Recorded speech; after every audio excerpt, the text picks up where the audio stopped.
Chapter 7. All that silence said. I smelt vinegar, and I thought I was at home. My father always brought us back fish and chips for supper on Fridays, and he loved to soak his in vinegar. The whole house would stink of it all evening. I opened my eyes. It was dark enough to be evening, but I was not at home. I was in a cave. Not my cave. I could smell smoke too. I was lying on a sleeping mat covered in a sheet up to my chin. I tried to sit up to look about me, but I could not move. I tried to turn my neck. I couldn't. I could move nothing except my eyes. I could feel, though, my skin, my whole body throbbed with searing pain, as if I had been scalded all over. I tried to call out, but could barely manage a whisper. Then I remembered the jellyfish. I remembered it all. The old man was bending over me, his hand soothing my forehead. "You're better now," he said. "My name Kensuke. You better now." I wanted to ask after Stella. She answered for herself by sticking her cold nose in my ear. I do not know for how many days I lay there, drifting in and out of sleep, only that whenever I woke, Kensuke was always there, sitting beside me. He rarely spoke, and I could not speak. But the silence between us said more than any words. My erstwhile enemy, my captor, had become my saviour. He would lift me to pour fruit juice or warm soup down my throat. He would sponge me down with cooling water when the pain was so bad that I cried out, and he would hold me and sing me softly back to sleep. It was strange. When he sang to me, it was like an echo from the past. Of my father's voice, perhaps. I didn't know. Slowly the pain left me. Tenderly he nursed me back to life. The day my fingers first moved was the very first time I ever saw him smile. When at last I was able to turn my neck, I would watch him as he came and went, as he busied himself about the cave. Stella would often come and lie beside me, eyes following him too. Every day now, I was able to see more of where I was. In comparison to with my cave down by the beach, this place was vast. Apart from the roof of vaulted rock above, you would have scarcely known it was a cave. There was nothing rudimentary about it at all. It looked more like an open-plan house than a cave. Kitchen, sitting room, studio, bedroom, all in one space. He cooked over a small fire which smoked continuously at the back of the cave, the smoke rising through a small cleft high up on the rocks above. A possible reason, I thought, why there were no mosquitoes to bother me. There always seemed to be something hanging from the wooden tripod over the fire. Either a blackened pot or what looked like and smelled like long strips of smoked fish. I could see a dark gleam of metal pots and pans lined up on a nearby wooden shelf. There were other shelves too, lined with tins and jars, dozens of them, of all sizes and shapes, and hanging beneath them innumerable bunches of dried herbs and flowers. These he would often be mixing or pounding, but I wasn't sure what for. Sometimes he would bring them over to me so that I could smell them. The cave house was sparsely furnished. To one side of the cave mouth stood a low wooden table, barely a foot off the ground. Here he kept his paintbrushes, always neatly laid out, and several more jars and bottles and saucers too. Kensuke lived and worked almost entirely near the mouth of the cave house, where there was daylight. At nights he would roll out his sleeping mat across the cave from me up against the far wall. I would wake in the early morning sometimes just to watch him, sleeping. He always lay on his back, wrapped in his sheet, and never moved a muscle. Kensuke would spend many hours of every day kneeling at the table and painting. He painted on large shells, but much to my disappointment he never showed me what he had done. Indeed, he rarely seemed pleased with his work, for just as soon as he had finished, he would usually wash off what he had done and start again. On the far side of the cave mouth was a long workbench, and hanging above it an array of tools, saws, hammers, chisels, all sorts, and beyond the workbench were 3 large wooden chests in which he would frequently rummage around for a shell, perhaps, or a clean sheet. We had clean sheets every night. Inside the cave he wore a wraparound dressing gown, a kimono, as I later knew it to be. He kept the cave house immaculately clean, sweeping it down once a day at least. There was a large bowl of water just inside the cave mouth.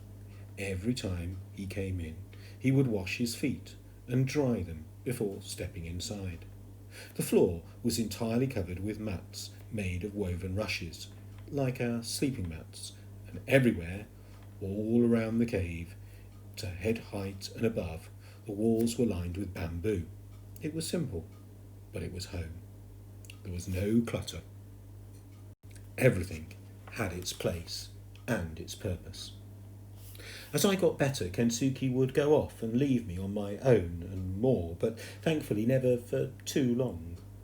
He'd return later, very often singing, with fish, perhaps fruit, coconuts and herbs, which he'd bring over to show me proudly. The orangutans would sometimes come with him, but only as far as the cave mouth. They'd peer in at me and at Stella, who always kept her distance from them. Only the young ones ever tried to venture in, and then Kensuke only had to clap at them, and they'd soon go scooting off. During those early days in the cave house, I so much wished we could talk. There were 1,000 mysteries, 1,000 things I wanted to know, but it still hurt me to talk, and besides, I felt he was quite happy with our silence, that he preferred it somehow. He seemed a very private person, and content to be that way. Then one day, after hours of kneeling hunched over one of his paintings, he came over and gave it to me. It was a picture of a tree in blossom. His smile said everything. "For you, Japan tree," he said. "I, Japanese person." After that, Kensuke showed me all the paintings he did, even the ones he later washed off. They were all in black and white wash of orangutans, gibbons, butterflies, dolphins and birds and fruit. Only very occasionally did he keep one, storing it away carefully in one of his chests. He did keep several of the tree paintings, I noticed, always of the tree in blossom, a Japan tree he called it, and I could see he took particular joy in showing me these. It was clear he was allowing me to share something very dear to him. I felt honoured by that. In the dying light of each day, he would sit beside me and watch over me, the last of the evening sun on his face. I felt he was healing me with his eyes. At night, I thought often of my mother and my father. I so much wanted to see them again, to let them know I was still alive, but strangely, I no longer missed them. In time, I found my voice again. The paralysis gradually lost its grip on me and my strength flowed back.